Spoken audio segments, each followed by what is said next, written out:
For example, here is a company that makes lamps with certain narratives that are very well designed, look spectacular, and factory that celebrated its 50th anniversary and decorated a stand in the style of the 1970s, where it was born. And when it presented, made his exposition in the form of an atelier where he prototypes objects. Actually, he himself is present there and shows. Hello friends, we're back with you in Valencia, Spain, and today I will review the main furniture show of this country, which is held in the expo center of this beautiful city. Why back? Because just 6 months ago the Summer exhibition was held here. This is the main ceramics exhibition, and we were just talking about how trends in ceramic design and trends in the interior design are being transformed into a more mass product. I think it will be the same here as far as furniture is concerned. By the way, in addition to the furniture, there is also a textile exhibition going on. This will also be quite interesting, so sit back and see how current trends translate into what ends up in most homes.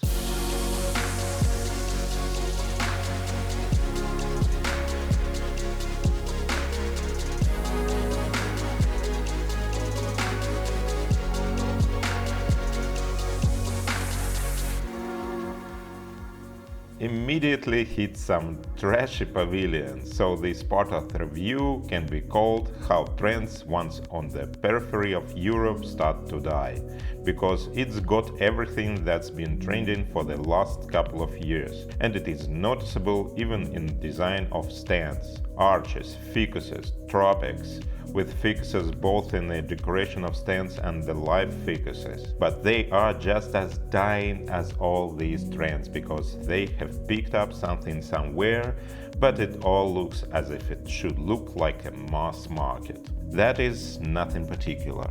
And some stands in general look like countryside shopping malls, but nevertheless it is interesting to see how it all develops. As in that movie about the devil who wears Prada, when the color chosen in the editorial office of a fashion magazine ends up in a sale basket somewhere in the province.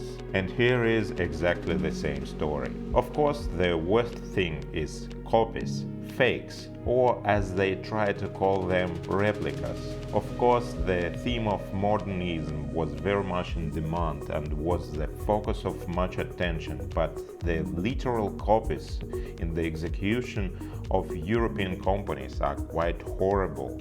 Well, in Spain it's not all that bad. There are decent companies and great designers. I'm just exaggerating a bit. This pavilion, for example, is a little bit more decent. First of all, we have to say that Spain has a very good tradition of working with wood. There is quite nice furniture, and it is mostly outdoor furniture. Of course, if we are talking about Spanish manufacturers, here it is one of the main sectors, and the companies that deal with the subject do quite a lot in wood, aluminium and various other materials. It all looks very decent and quite modern. Naturally, there are products for the mass market. These are various transformers, and given that there is in principle quite a big trend towards compactness, this story is becoming relevant in more luxurious interiors as well.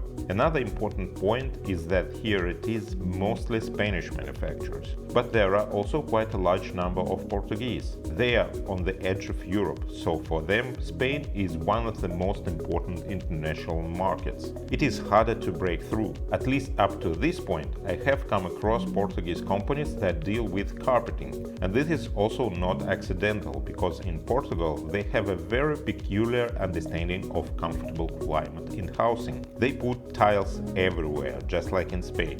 But since it is still quite damp and cool in winter, they probably cover it with rugs for the winter so that it is not completely cold.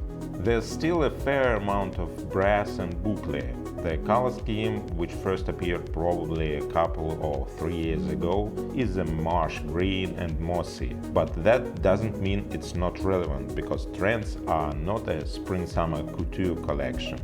They don't live so short, they live long enough to develop and end up in a large number of homes and look quite relevant, especially as a house decoration is not close. Again, spaces are created for more than 1 year, so it's normal.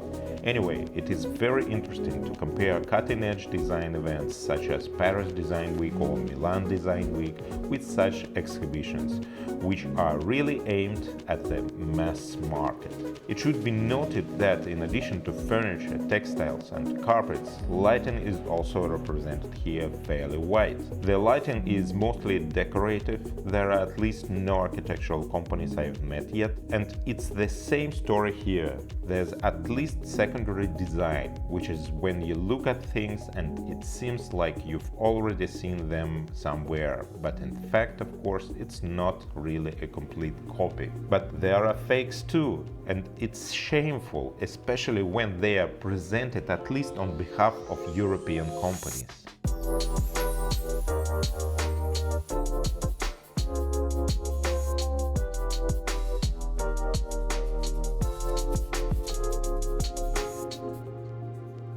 Since we are talking about the mass market, of course, there are quite a lot of manufacturers of mattresses and beds, let's say sleep systems.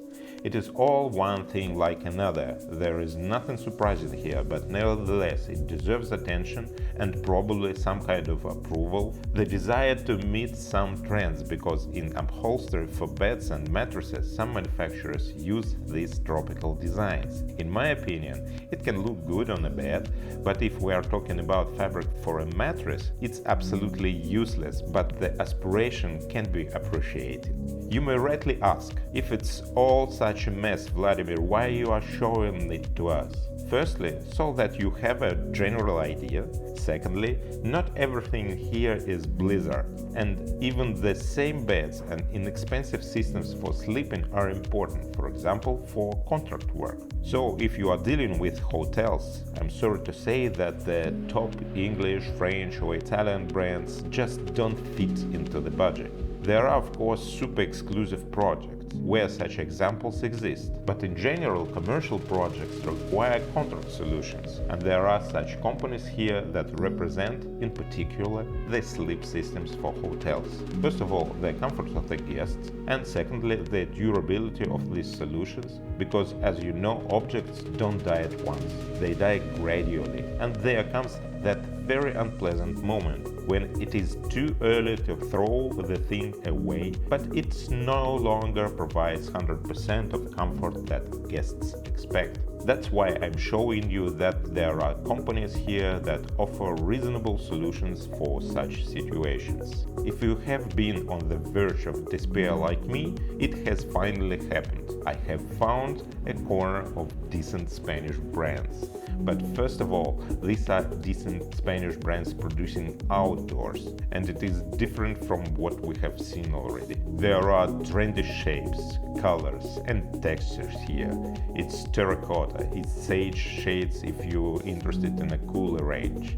It's cement surfaces, it's composite materials that are used for tables, and the most important thing is that this furniture looks like what indoor furniture looks like. This is a very important trend in outdoor design, so that the furniture looks the same outdoors as it does in residential spaces. That is, it has the same comfort and at the same time it has the technical characteristics that are important for use outdoors. That is, that this furniture is resistant to the sun, humidity and temperature changes. This gazebo, which can also rotate, almost struck me. That is so cool. There is an interesting manufacturer of small items that can also be used outdoors. These are various benches, racks, storage systems, carts, and of course lights. And it should be said that absolutely everything is important for the theme of the outdoors now, i.e. not only furniture but also lights, accessories and carpets. Additionally, water features and fireplaces can set a certain mood. Here I saw them too. They create a sense of coziness on the terrace, which is quite difficult to create outdoors. I also came across a couple of nice, rather thoughtful companies that produce lighting fixtures with some kind of story behind, inviting professional designers. It's always such a sign of quality for me when a company invites external specialists to design their collections. In line with the latest trends, the rustic artisanal approach to making objects is also welcomed and very relevant. The guys who work with bronze are very interesting, and of course the use of ceramics or glass is also very trendy now. Here is plastic furniture, but that is not the main thing. It is quite simple and quite inexpensive, but the colors are very fashionable. Grassy, sage shades, very interesting caramel, taupe, the color of raspberry sorbet, and the combination of these colors is also very interesting. It's definitely worth paying attention to. And also very cool trills. They are modular. That is, with their help you can zone outdoor space. It is also sometimes important, and for this purpose there are very few solutions. If your hand is already reaching out to write in comments, Vladimir, where are the classics, then I must say that there are practically no classics here. But some, shall we say, elements or such modern interpretations of classic images are present. Quite a well-known Spanish brand presents a new collection, and it seems to me to be quite relevant for those who tend to such styles. It is worth noting here that ceramic decor is very actively used, as are in general artisanal practices. This is now very trendy and should be added to all interiors, both classical and modern. It adds a certain warmth, I would say even emphasizes the taste of the owner.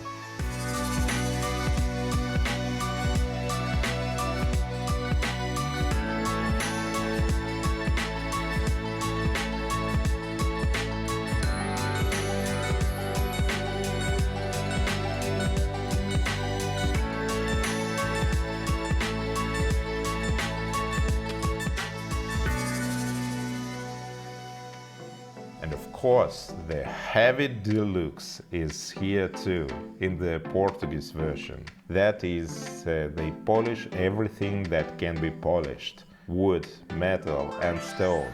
I don't know, but they will probably polish the fabric next time. But still, there are some very distinctive Portuguese manufacturers. For example, here is a company that makes lamps with certain narratives that are very well designed, look spectacular and can really become a good accent in some interiors. There is quite a good upholstered furniture in quiet colors and such delicate work with forms that is ergonomic and trendy. Some brands literally understand topics on the current agenda, such as furniture in the style of the Barbie movie. I think it will not last long, and it's just to attract attention, to poke the eye. Another important point about Spanish manufacturers is that among them there are very strong ones who work with the contract market. But here we are talking about offices, public spaces and waiting areas. This is furniture, modular compositions of benches, sofas, meeting tables and of course acoustic rooms. Something that is not only relevant but already necessary in any decent office. Among the Spanish companies there are also, so to speak, design classics. Here is one quite famous factory that celebrated its 50th anniversary and decorated a stand in the style of the 1970s, where it was born. And when it presented its pieces in these colors, textures and patterns of that period, it gained a certain popularity, and that's great.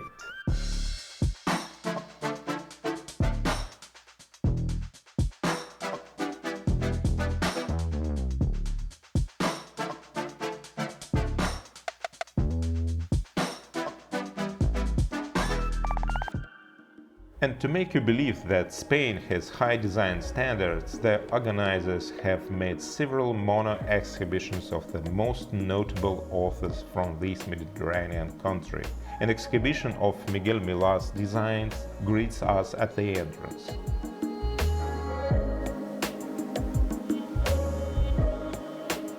On the second floor are Gabriel Tecido,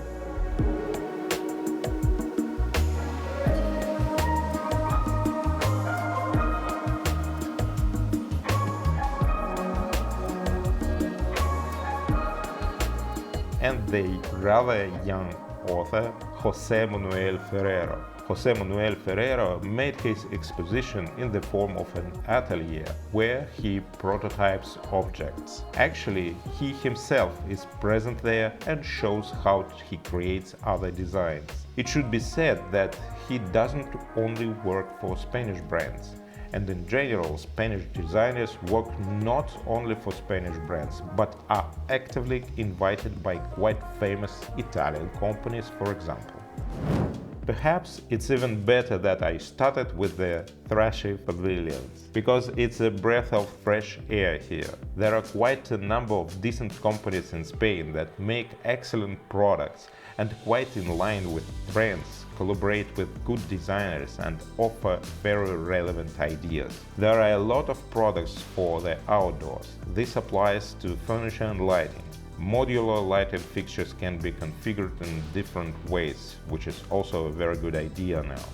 I also really like freestanding pieces of cabinet furniture, which allow you to zone the space and which look very good on one side and the other. And of course, it is absolutely great that there are such respected manufacturers which have a long history that also turn to modern designers and very famous designers and create new items like new porcelain lamps. There are Marcel Wonders, Luca Nichetto and Naota Fukasawa. In general, all these things really look very expressive, and this is something that emphasizes the taste of the owner. As for the cabinet furniture, I even found walk-in closets here. And this is a discovery for me, because I was not familiar with Spanish closets at all. These guys offer aesthetically and technologically sophisticated solutions. These super high doors are impressive. And the lathes, of course, they're annoying. But these lathes neatly glued to glass fronts look quite interesting, I must tell you.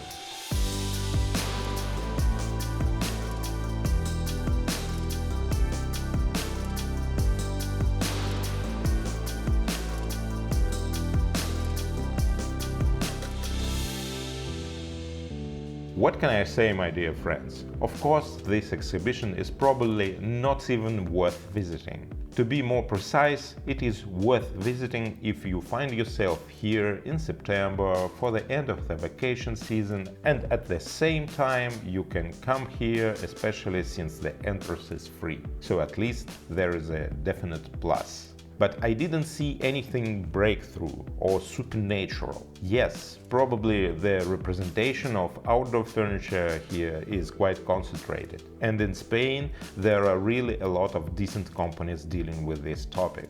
As for regular furniture, there are 3.5 decent manufacturers. All of them are usually exhibited in Milan, so if you want to look at decent Spaniards, you can do it there. There will be an opportunity to compare with Italians in price and design, because it's always interesting to draw some parallels. I like to do it very much, and I recommend you. It is absolutely useless to assess trends here, because in first pavilions trends came here to die. And again, decent manufacturers did not show any breakthrough. Therefore, if you want to create up-to-date interiors, you have to follow the trends that are relevant right now. Because when you realize your project with this aesthetic in mind, this interior will have a chance to remain timeless for much longer. Of course, we should also say a few words about the textile exhibition, which is also held here. I don't understand why they call it premium. I didn't see anything about that. I saw some machines that print on fabric, I saw some machines for processing textiles, and I saw a large amount of textiles for the mass market. That is such a cutesy, somewhat bourgeois thing. There were a couple of decent manufacturers, one company from Spain and one company from Portugal. And that was it. I hope you found this video at least useful, perhaps interesting. As always, right. Thank you, Vladimir, for saving us from this. We watched it and we're not even going to think about visiting that show. Thank you for your attention, stay tuned, and it's going to be just as interesting. We'll be traveling to another exhibition, and I'll be sure to do a review for you. Well, in meantime, look at the previous reviews, for example from Paris. There were a lot of trends there, and they were very bright and interesting. Okay, bye.